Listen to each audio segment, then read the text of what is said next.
Hello friends, welcome back to our channel all in one hashtag subscribe to learn.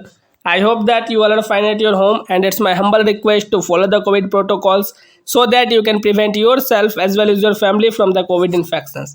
So now let's move to our topic. As you know that today we are going to start a new chapter, that is chapter number 5. The name of the chapter is probability.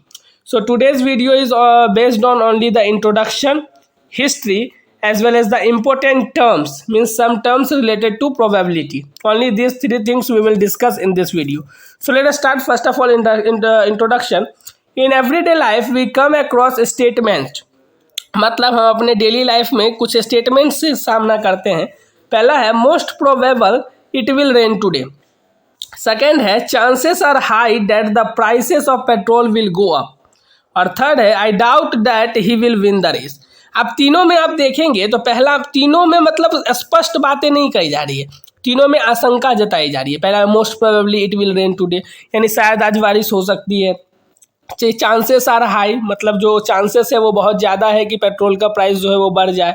और last में क्या हमने कहा है कि हमें शक है, डाउट है कि वो जो है वो इस रेस को जीत जाएगा, विन द रेस. ठीक है, तो हमें यहाँ क्या क्या है कि the word most probably, chances and doubt ETC shows uncertainty और probability of occurrence of an event. मतलब यहाँ क्या अनसर्टेनिटी और प्रोबेबिलिटी, यानी क्या आशंका है कि हो भी सकता है नहीं भी हो सकता है.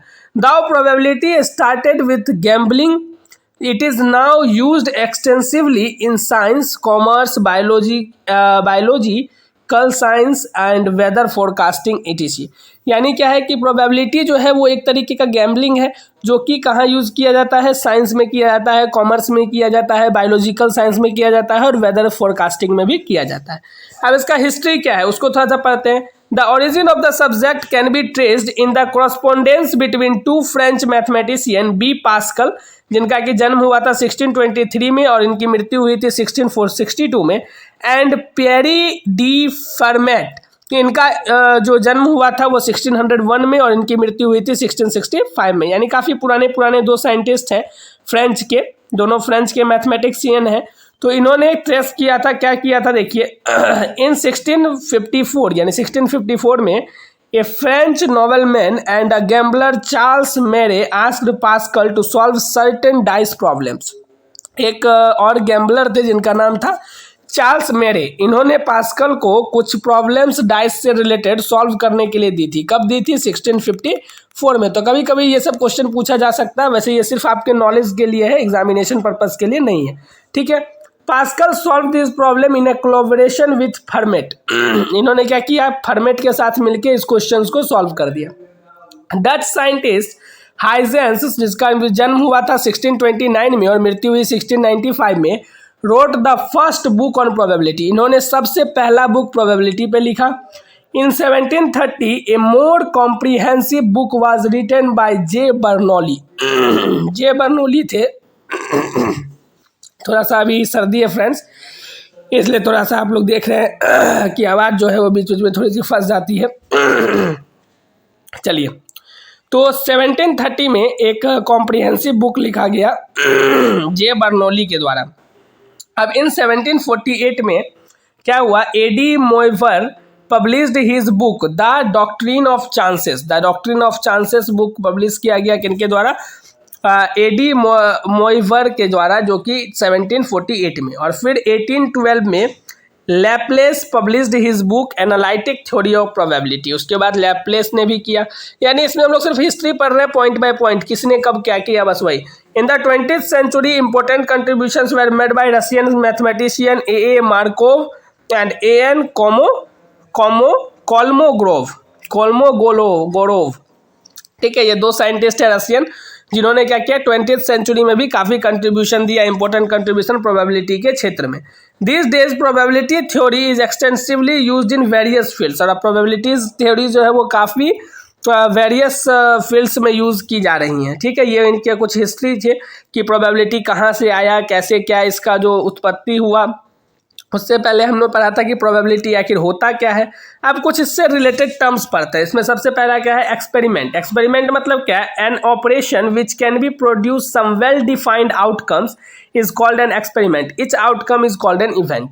मतलब क्या होता है कि एक ऐसा ऑपरेशन जो कुछ वेल डिफाइंड आउटकम्स को लाए उसको हम लोग एक्सपेरिमेंट कहते हैं, और इसके सारे आउटकम को हम लोग इवेंट कहते हैं। रैंडम एक्सपेरिमेंट क्या हुआ, an experiment in which all possible outcomes are known and the exact outcome can not be predicted in advance is called a random experiment. Random experiment मतलब क्या हुआ, ऐसा एक्सपेरिमेंट जिसमें सारा पॉसिबल आउटकम्स हमें पता होगी क्या क्या आउटकम्स आने वाले हैं, ठीक है, बट उसमें से कोई भी आउटकम्स को हम लोग एडवांस में प्रिडिक्ट नहीं कर सकते कि यही आएगा ही, ठीक है। तो वैसे एक्सपेरिमेंट को हम लोग रैंडम एक्सपेरिमेंट कहते हैं। फिर ट्रायल किसको कहते हैं, तो by a trial we mean performing a random experiment. मतलब एक रैंडम एक्सपेरिमेंट को हम लोग एक ट्रायल की तरह ही परफॉर्म करेंगे तो इसी को ट्रायल कहते हैं। एम्पेरिकल प्रोबेबिलिटी क्या हुआ, suppose we perform an experiment and let N be the total number of trials, the empirical probability of happening of an event E is defined as P equal to number of trials in which the event happened और total number of trials, ठीक है। मतलब क्या, empirical probability में हम लोग क्या कहते हैं, एक्सपेरिमेंट को मानते हैं जिसमें टोटल n बाई ट्रायल्स को किया गया, यानी टोटल n बार यानी टोटल नंबर है यहाँ पे n बार किया गया, तो क्या हुआ कि कितने बार नंबर ऑफ ट्रायल्स किया गया और उसमें जो इवेंट है वो कितने बार आया वो ऊपर लिखते हैं, और कितने बार ट्रायल्स को किया गया वो नीचे लिखते हैं। जैसे एक बार सिक्का को उछलाया, ठीक है, और इसमें हेड आने की क्या, इसमें चांसेस क्या क्या है, तो 2 है, हेड और टेल, और आने की संभावना, अब हेड की बात कर रहे हैं तो हेड तो एक ही है तो 1/2 हो जाएगा, क्योंकि हेड एक ही बार आ सकता है और टोटल नंबर ऑफ ट्रायल्स जो है वो 2 हो सकते हैं, इसलिए। अब आती है रिमार्क्स क्या है, तो एक रिमार्क के अंदर है, in this chapter by probability we shall mean empirical probability. मतलब इस चैप्टर में जो हम लोग प्रोबेबिलिटी में पढ़ेंगे वो इम्पेरिकल प्रोबेबिलिटी के ही बारे में पढ़ेंगे। तो उम्मीद करता हूँ फ्रेंड्स कि हम लोगों ने जो यहाँ पे इंट्रोडक्शन लिया प्रोबेबिलिटी के बारे में, फिर इसके हिस्ट्री के बारे में जाना, और साथ में कुछ जो है वो इम्पोर्टेंट टर्म्स जो कि रिलेटेड है प्रोबेबिलिटी से उसके बारे में जाना, वो आपके मन में डाउट्स जो है वो क्लियर हो गए होंगे।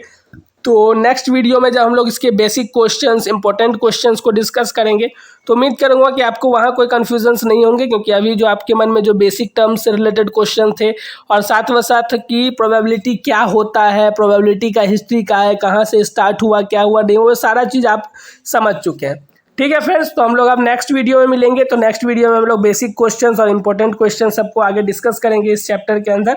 अभी तत्काल हम लोगों ने इसके इंट्रोडक्शन को देखा, साथ में हिस्ट्री को देखा और कुछ इंपॉर्टेंट रिलेटेड टर्म्स को देखा। ठीक है friends, so thank you so much.